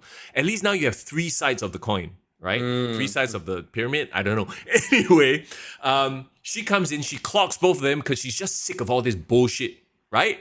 And then in the chaos, Naomi struggles and puts a hand on Jade and wins. And now Jade has a problem with Bianca. Naomi has a problem with Bianca. Bianca has a problem with both of them. They can, I want to see these three women. To me, the three of them together would make for a compelling storyline. I see where you're going. But that said, I'm pretty sure Jade's going to win. After all that. Yeah. No, I mean, I'm just being realistic, right? I think that's the booking. Yeah, probably. I would argue that this actually is the match that interests me the most. Yes, agree. Because of Naomi. I mean, Jade has her aura. I get that. But like Naomi has been carrying this, bro. I'm interested to see hear the crowd reaction to Jade. I feel like she's slowly losing crowd support because she's like we talked about there's no connection to the crowd. She's just a vibe. She visually looks cool, but beyond that, okay. I get you. Tiffany Stratton, the women's champion versus Trish Stratus for the championship. Look, we talked about it just now. I'm off the Tiffy train. Their entire promo was so cringe. Yep. Tiffy is gonna have to carry Trish. Because no disrespect to Trish, she was one of the best in her time. Yeah. But the wrestlers of now, the women wrestlers of now, are leagues beyond her, and she's not in her prime anymore. So I think it's going to be an ugly match, honestly. I feel that Tiffany right now really needs to suffer losses, really. But I think she's going to lose the title at SummerSlam. Okay, but not to Trish lah. No, but not to Trish. Like Trish, okay, this one is gonna be an easy victory for Tiff, unfortunately. I mean, unfortunately for us lah. But I think it will be a way for Tiff to have another notch under her belt, beat this legend, right? Then keep her strong, Roman Reigns strong for SummerSlam. Where my prediction I think still stands. Whether Jade wins or defeats doesn't matter, because at the end of this, Naomi's gonna cash it. Correct. And then, you have a Naomi run, which makes a lot of sense, right? I literally do not care a single iota about this match, because the whole legend returning thing, Trish has returned how many times already? Yeah, she has devalued her returns, bro. Yeah, she has. She 100% has. And I'm actually more interested in seeing Nikki Bella return, to be honest. Yeah, I haven't seen her in a while. But Trish has come back way too many times at this point for this to be something worth watching. And we know the result, right? So unless they really do something like out of this world, like what, Nia Jax's gonna interfere? Like, we don't want to go run that thread again. Again, right? Yeah. God damn it, no, bro. No. Candice LeRae, is she still around? She hasn't been. No, they haven't been fired. She's with her DIY husband. Oh yeah. Okay, who cares? Again, not interested in this match. Let's talk about the next one. Battle Royale for the Women's World Championship match at Clash in Paris. Okay, so there are a few people like very obviously missing on the card. Stephanie Vacker. Yeah. Oh, sorry. Stephanie Vacqua. Being one of them. I guess Julia could be in this match. Zelina Vega. We talked about her just now. Green. Chelsea Green. I think Asuka should be in this match. Asuka didn't manage to win the title, the Queen of the Ring, so I think it makes sense for her to be in this match as well. Kairi Sane. I mean, there's gonna be a lot of very decent wrestlers, proper reasons to be in this match. Yeah. Who should win and get a shot at Clash in Paris? Is it too soon for Vacqua? Hear me out. So Rhea wins back the title. Wait, so I know I'm spoiling the next matches. You're jumping ahead, huh? Okay. Yeah, but imagine, bro, Rhea and Stephanie Vacker for the title. Ooh. And then Stephanie Vacker doing the devil's kiss on Rhea Ripley. Wow. My mind will be blown. See, you're thinking with a different head. Hey, sorry, hey. You're thinking with a different head on that one, bro. Oh no. Oh no, okay. Oh no. But yeah, so other than Vacqua, like who else do you think? Okay. Or hear me out. Chelsea Green, come on. We talk about how Chelsea Green should be in the main event. This could be her shot. Okay. Like a shock victory. I love Chelsea, but maybe she's my third choice. My second option would be Io retains. Okay. Asuka wins this. Your favorite, bro. Women's Joshi Wrestling Dream Match Spankfest. Let's go. Spankfest, eh? Okay, come. There's another shirt. Now, Shuang, do your magic. Oh no. Okay, you get what I mean. Like, there are possibilities, but it depends on who wins which matches. Yes, correct. I'm just there for them yelling at each other in Japanese. I'm just there for that. That's about it. And then Kairi Sane tries to come in to calm them both down, and then all three of them yell in Japanese. Did you see Kairi Sane's promo on SmackDown? Yes. Or was it on Raw? Where she looks like a Final Fantasy character, bro. Yeah, I think they're leading into that whole, Bro, they make her, I don't know, they do some CGI animation on her. She looks so like an Avatar character, looking person. They did the like Meitu, cleared up everything. But she, I mean, they I tell you, they found a gem in her. Like, of all the very kawaii looking women in the world, WWE managed to get the most kawaii looking of them all. Yeah, for sure. Yeah, good for her. Yeah. Unfortunately, she has zero storyline. Yeah, and zero character ability to cut promo. We did beyond that. She's just a look, and that's about it. She's a vibe. She's a vibe. Okay, so I'm gonna go with Vacqua on this one, and my underdog pick is obviously Chelsea Green. I would say Vacqua and Asuka. Keep Asuka strong. Asuka is beloved at this point in time. Like we talked about, I think Asuka is going to go into a tag team with Kairi, and then you have Asuka and Kairi versus Alexa Bliss and Charlotte Flair. Ooh, are you spoiling the results already, sir? Yes, sir. Because, I thought this was team versus team thing. No, it's a 4-way. I didn't even realize this. Shit. Exactly. Oh wait, so we kind of spoiled whatever we wanted to say. Okay, fine. I guess let's move on. Right? Yeah, okay. The next match, fatal 4-way tag team match for the women's tag team championships. Raquel Rodriguez and Roxanne Perez versus Alexa Bliss and Charlotte Flair versus two other teams. Do we even have two other teams? Is it going to be the Hervis, Secret Hervis? I think they might be. I think the Hervis will make sense at this point in time. Actually, they are a proper team. Didn't Alexa Bliss and Charlotte Flair beat the Hervis? Oh yeah, wait. They beat the Hervis and the Mia Yim and B-Fab to be in this match. Oh, that's great. They don't need to be in this match. So who else is even around? Bro, it's someone from NXT lah. It's supposed to be a Raw, SmackDown, and NXT tag team. Okay. So the Raw will be the Roxanne and Raquel defending their titles against the SmackDown team of Charlotte Flair and Alexa Bliss, and an NXT tag team. Fatal Attraction, maybe? Yeah. Are they still around? Still around, right? JC Jane. No, JC Jane has another match. JC Jane is a champion. Yeah, she's the NXT champion. Fallon Henley and Jasmine Nix. Yeah, could be them. Right? There's no other women's tag teams. They got la. What's the Tatum Paxley and the other one? Oh, their names are I gotta say, like I don't, maybe it's a Gen Z thing. Like maybe Gen Zers are like, yeah, these names are totally normal, but their names I'm like, I can't fucking remember any of them. Who did the YouTube? Someone who did a YouTube video, damn funny. Wrestler name or porn star name? Oh yeah. Who did it? I can't remember. I can't remember who. But yeah, some of these names are ridiculous. Hey, you know that's a content idea for both of us. We find a non-wrestling fan here in Singapore, a girl perhaps. I say, okay, I need you to guess this name, wrestler name or porn star name. Oh my god, yes. Actually quite funny. Let's do that.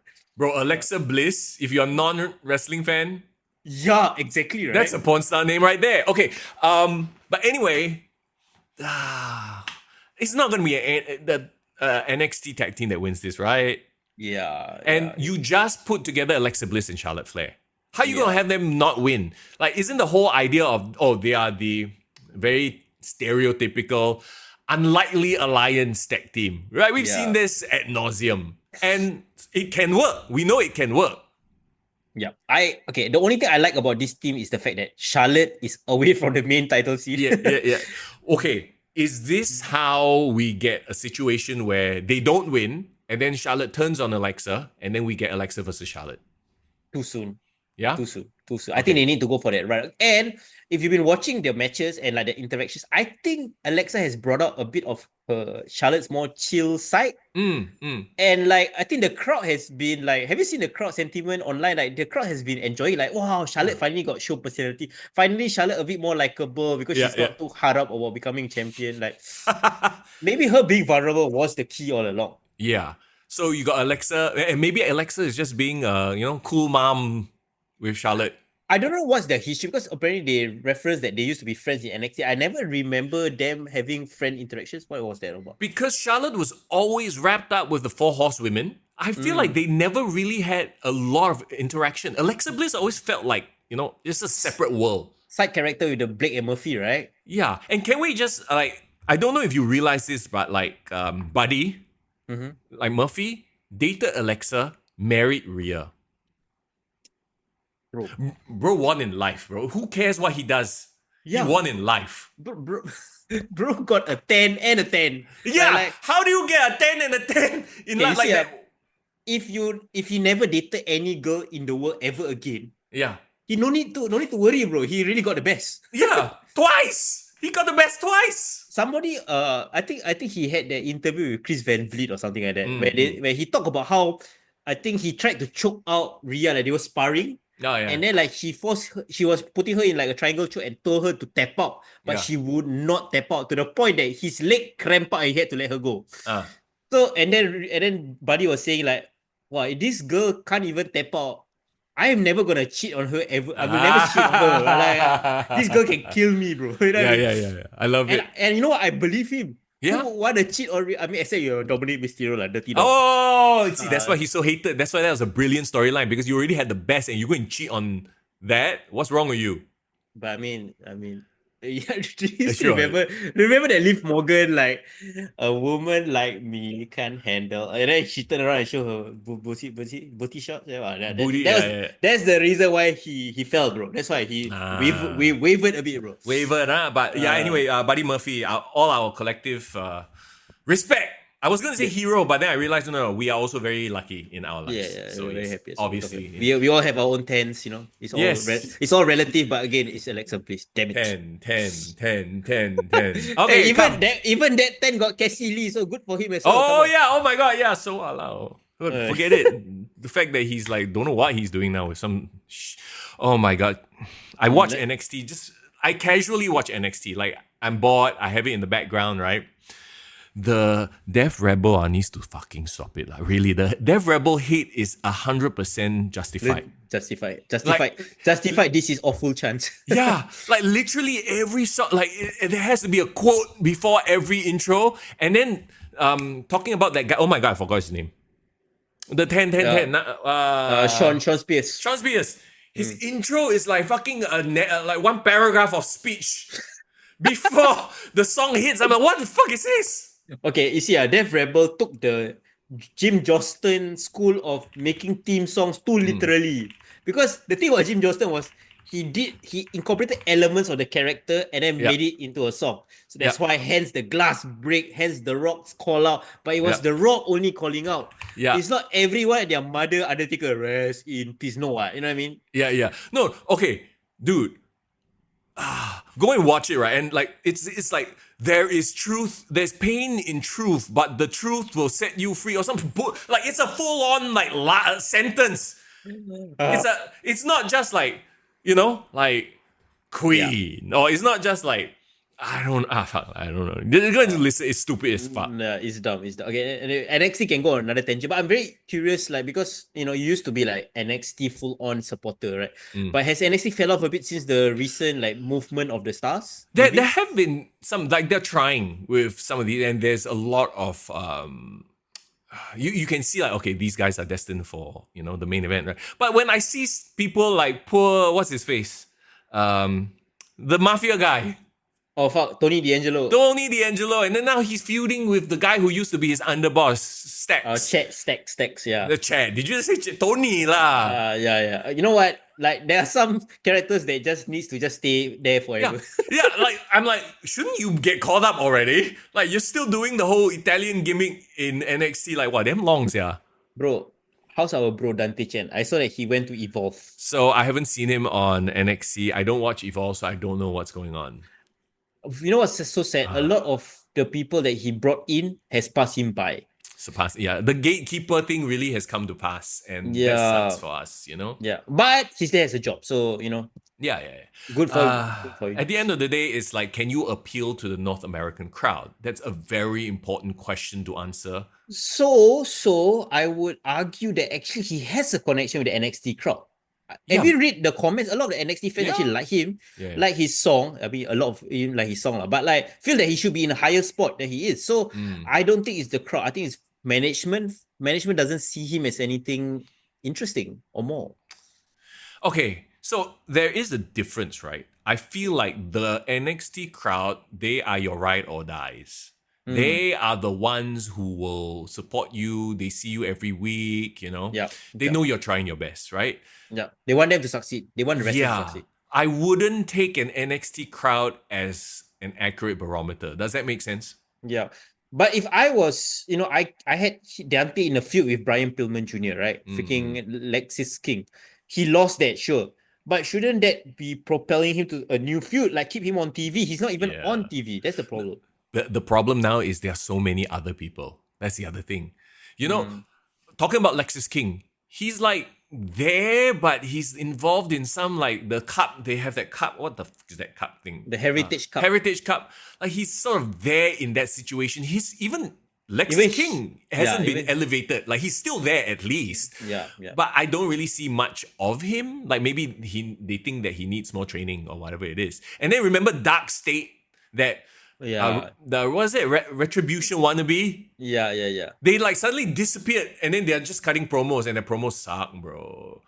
and they kind of push the Jasper, that guy that won the LFG, to suddenly be a main eventer with Oba family. So I get it, like they are kind of pushing different people. My hope is that if say Dante Chen now go back to Evolve, because Evolve has a title, at least let him win a championship in Evolve. Yeah. And then build a character. Okay, look, ultimately, we all know we love Traxxas, we love Dante, right? But like, in this North American crowd, you need a character for people to get behind. A reason for the mainstream average person being to Singaporean, not enough. Yes, again, I always go back to this, right?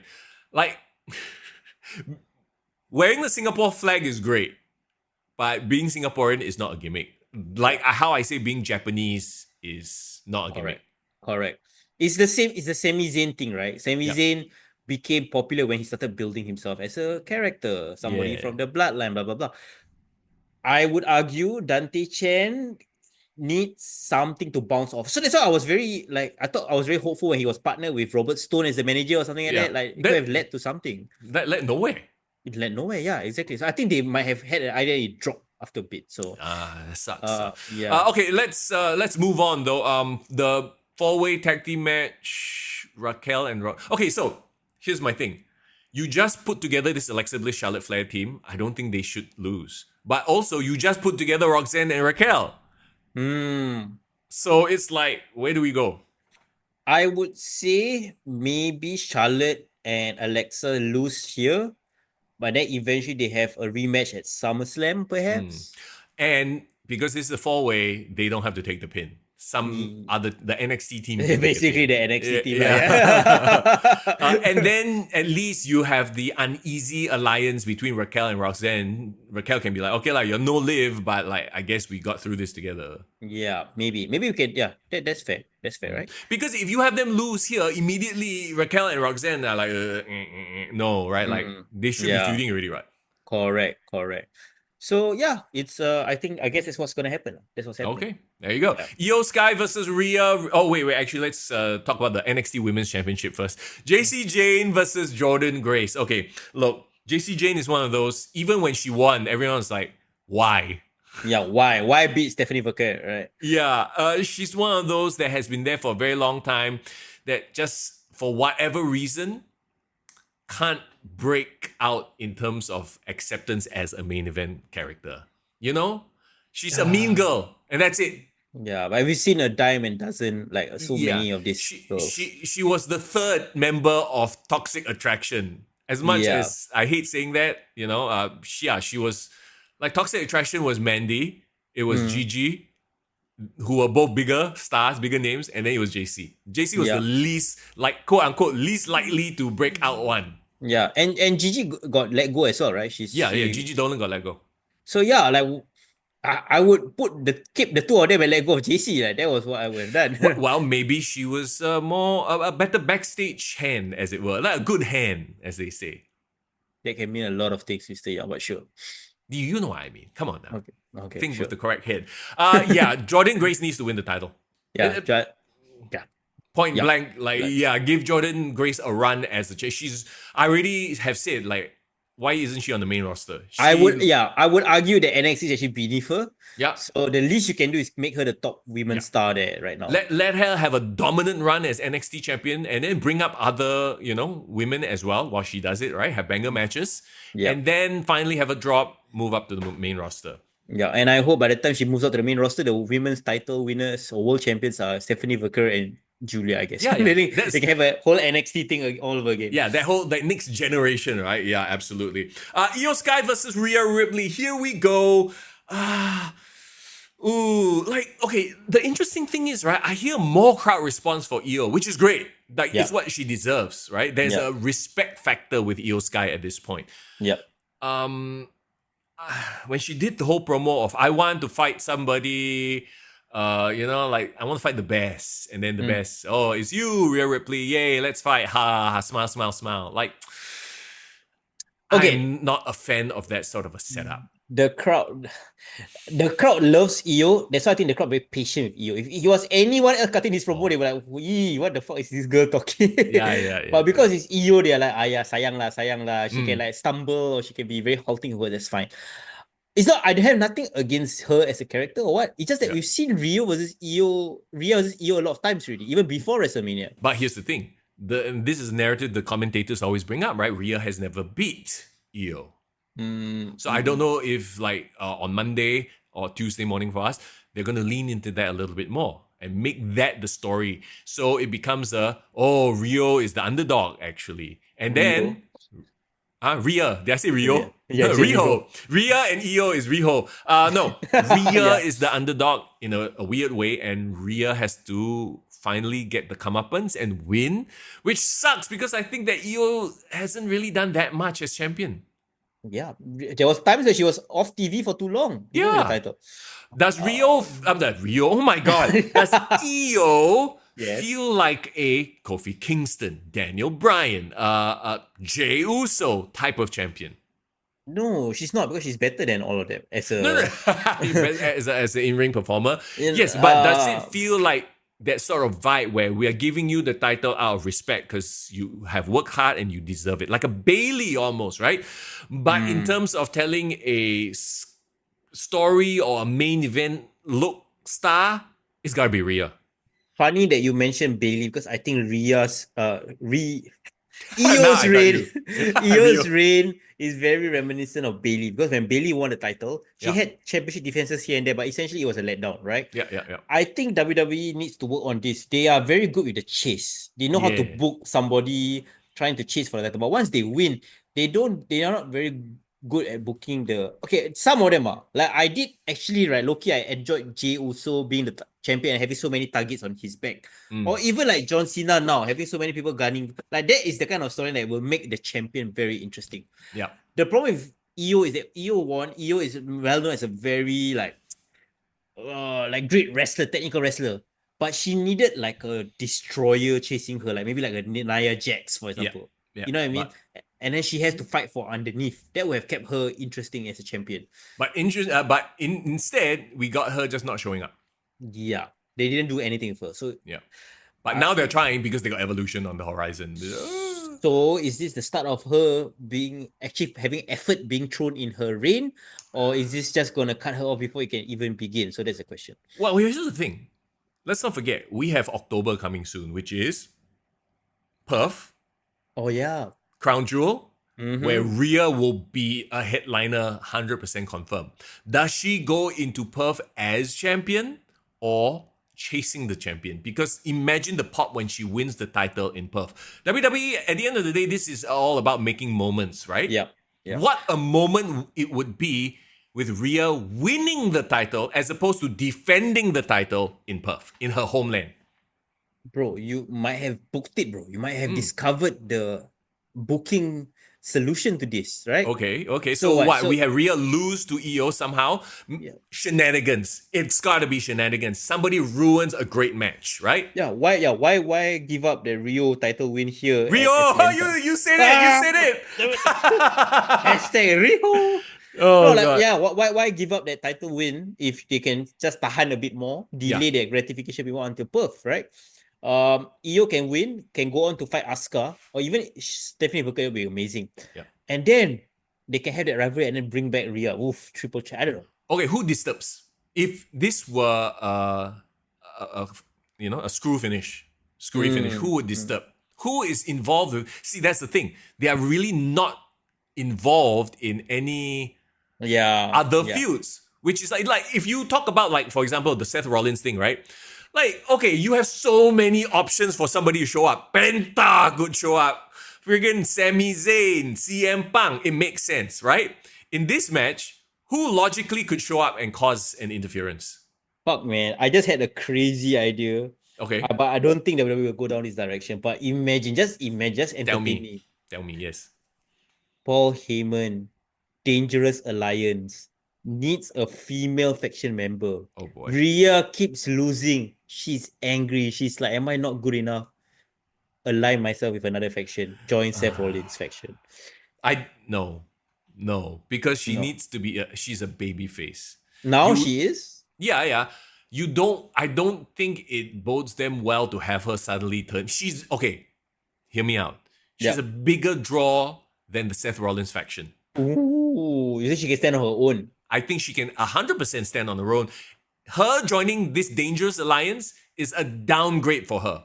Okay, fair enough. You don't want her to be in a faction. No, for the faction to work, they need to bring in somebody who's sort of like not really there yet to elevate them, right? That's the whole idea of a faction, so that you can elevate people. Rhea Ripley doesn't need to be in a faction. She doesn't need to go back to heel again. There's no one on Rhea's level because they actually had that potential Rhea and Bianca thing, but it never came to pass because Io got in the way. Yeah, it fizzled. And now Bianca is gonna be involved with all the Jade and all that. So like, who is gonna be Rhea's equal at this point in time? Maybe they really wrestle to a draw. Maybe they have such a banger match, but they like, I don't know.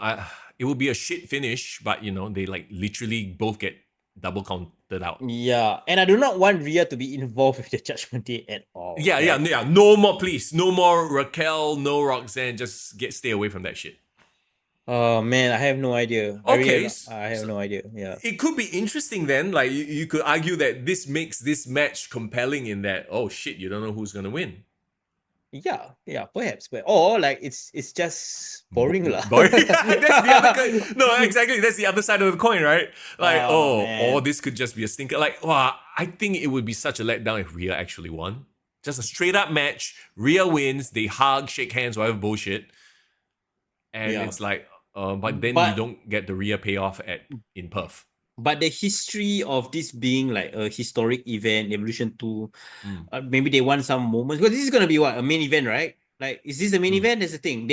There's no marquee match. Like, what is the marquee match here? Is this Io versus Ripley? I think so. And if you look at the poster, they are front and center. So if that's the case, wouldn't they want to crown Rhea the champion? Because it is the marquee match of a PLE? But technically, Io is also a face what? Okay, so then we can agree that it will definitely not end as a draw or a schmoz. No, yeah, you're right. Okay, so here's the thing. And this, I don't want to be that guy, but I'm going to say it, bro. I'm going to say it, right? Let me play devil's advocate. I think they're going to go for the woke ending. I think they're going to go for the woman support woman ending. In that they have a great match. Io ekes out a victory, like a surprise roll-up type of victory. And then they hug. All the women come out and support them. And that's how they finish. Okay. And the internet is going to have a meltdown after that. But I have a strong feeling now that I think about it. Because at the end of the day, right, doesn't this feel like I don't know. You know what? Fuck it. I'm not going to say it. I'm not going to be there. I don't want to feed the trolls. Guys, you know what? I would say you want Io to win. Right. Yes, I do want Io to win. Let her have a little bit more, runway to do other stuff. And Rhea can win it from whoever the champion is in Perth. Great moment. Yeah, I would actually agree with you. I think Io should win here. Because I feel I would want to see an Io versus Asuka match, like a banger match in SummerSlam. And I feel Rhea can afford to put over more wrestlers. Like do more stuff with Raquel, not even Raquel, like level up another wrestler maybe. And in a weird way, right? Io beating Rhea is Rhea putting over Io. Even though Io is already the champion, she still feels one level below Rhea, doesn't she? Yeah, she needs Io needs that stamp of approval to be put over by Rhea. Yeah, and Rhea can suffer the loss like we talked about. Yeah. And crazy idea, maybe Rhea can go on a side quest and go fight for the IC title for all I care. You know what I mean? Like, okay, I don't know about that. Hey, come on. China IC champion, Rhea IC. No.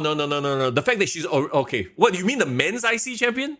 No lah, women's one lah. No, that one leave it to Julia, right? So, yeah. Sorry, you not Julia. You mean Lyra? Your Lyra, girl. my girl, Lyra. Yes. No, Becky. It's Becky. No, Becky is a champion now. Oh, that's what I said. Like, you can go back. She can go back down. Oh my god, the fact that we didn't even like. That feud though, okay lah. Is the IC title even on the line here? No, right? No. So which is hilarious, right? Maybe they will add more matches lah. Yeah, maybe. But I honestly believe that's the finish. Io squeaks out a victory, handshake, happy moment, women support women, sort of a vibe. I feel like that's what they're gonna go with for this Evolution. Yeah, because if they're gonna end Gunther winning, the heel winning, they gotta end with a happy ending of babyface winning, right? Bro, but to us, Gunther is the face. Let's be real, Gunther is the face here. Let's not go into semantics here, but sure. Yeah. Okay, so there you go. That's Evolution. To be honest, it's kind of weird, but like maybe All In is the more attractive card. Oh, there you go. There you go, Mr. Yang. But then you know what's gonna happen? I'm gonna watch All In and I'm gonna be like, especially after the bloodbath, I'm gonna be like, I made a mistake. The real question is, Mr. Yang, are you gonna watch it or are you gonna hate watch it? Hashtag oh no. Oh no. Are you just looking out for things to Let's just let it play out, because I'll be real honest with you, right? Like it's not even a case of will I watch it because I want to watch it or not. It's a case of do I have time to watch it. I've said this ad nauseum. WWE, AEW, entertainment in general is fighting for attention from with everything out there. It's not about, well, do I want to watch this versus that? No. Do I want to watch Superman, which is coming out? Oh, yes. I can't wait to watch that. Versus this. I'm a Marvel fan, but I'm also a fan of superhero movies. In James Gunn, we trust, right? So it's not even a matter of should I watch WWE or AEW. It's should I watch that or Superman or play a video game or, you know what I mean? Yeah, sure. Or have a relationship, spend time with my partner. Exactly. Or play with my dogs, or watch football, or watch basketball, or like there are so many more options. I feel like this entire weekend's worth of wrestling is how do I put it? Is it a priority in all the other things that you're doing? Yeah. No, I would say absolutely not. There are bigger priorities. The new season of Marvel Rivals comes out that weekend also. I would rather be playing Marvel Rivals. Damn. Yeah, shit, bro. Pre-season just started for football fans. Like, and here, apparently in Singapore, there's gonna be the football festival. So Arsenal is coming to Singapore. You know that? Oh shit! Okay. Yeah. So Arsenal is coming. Yeah. So it's a bunch of things that's happening. But because we are a wrestling podcast, and you know, if you're listening to our podcast, you are a wrestling fan. That's our take on all the 3 events that's happening this coming weekend. And crazy. I guess once we are back next week, we'll talk about it. I don't think we'll be able to talk about All In, right? Is it because like we're gonna come back on a Sunday night? So they're only gonna show on Monday, right? Wait. So All In is actually on a Sunday morning for us, if I'm not wrong. Okay. Evolution is going to be Monday morning for us. So the question is, and we'll take this offline as the corporate speak is, but we'll literally take this offline. But we'll have to figure out a timing lah. Because if we do a live stream on Sunday like we usually do, right, then we can't talk about Evolution. Yeah, we can't. So either we talk about Evolution on the either that or the week after. Wow. But bro, we gotta be on top of the ball. Okay. We'll see how. Yeah, we'll figure it out. Again, thank you so much for watching, listening to the podcast. I know it's a recorded episode and you guys love interacting with us when we are live, but you can always interact with us on Discord. Or you can interact with us on the chat because I always watch it after the fact. I will be in camp, but probably I will stream the episode as well at the same time as you guys. So hey, just chat with us. And if you support what we do, please consider being a Patreon. I'm trying to be on the ball there. I know I'm lacking. Haven't been uploading a few of the recent Singapore Wrestler Top 20 reviews. But we have some on the way. I'm going to try to upload it over this weekend so you guys can enjoy it. And if you want to purchase a review, I know some of you wrestlers from the promotions want to know our thoughts. Feel free to do so. Or you want to be a member and support us monthly. It will really, really help us. We really appreciate it if you become a member as well. Yes, keep Foreign hydrated with Red Bull. That's why we give a shout out to all the ticker sponsors over there as well. The people who are our sponsors and our Patreon members over there as well. Exactly. Talking about sponsor, of course, we got to give a shout out once again to Hasif, the sponsor of the podcast. Finance, fitness, F&B, entrepreneurship, bro. Drop him a DM, drop him a follow on social media. It's Hasif_captures. HASIF_captures. If you need to ask him whatever, Yeah. And if you have been a long time listener to the podcast and you've already followed him, do us another favor, bro. Go consider becoming somebody who joins part of his Stay with Hasif session as well. He's always open to meet anybody over a drink to talk about anything under the sun. Talk to him about wrestling as well. He's very, very curious to know more about local wrestling as well. Absolutely. Big shout out to our guy. That's it. All right. It's time to enjoy the rest of your week as we get ready for our jam-packed wrestling weekend. Yeah. It's gonna be a wild July for us, and it's gonna be very interesting August for us, bro. A lot of things in the works in terms of our collaboration opportunities, Mr. Oh Remember? yes, there are local wrestling things that we need to talk about and do, and yes, it's gonna be fun. It's gonna be fun. So yeah, stay tuned. As always, though, it is Mr. Young. And it's Foreign in the building. Take care.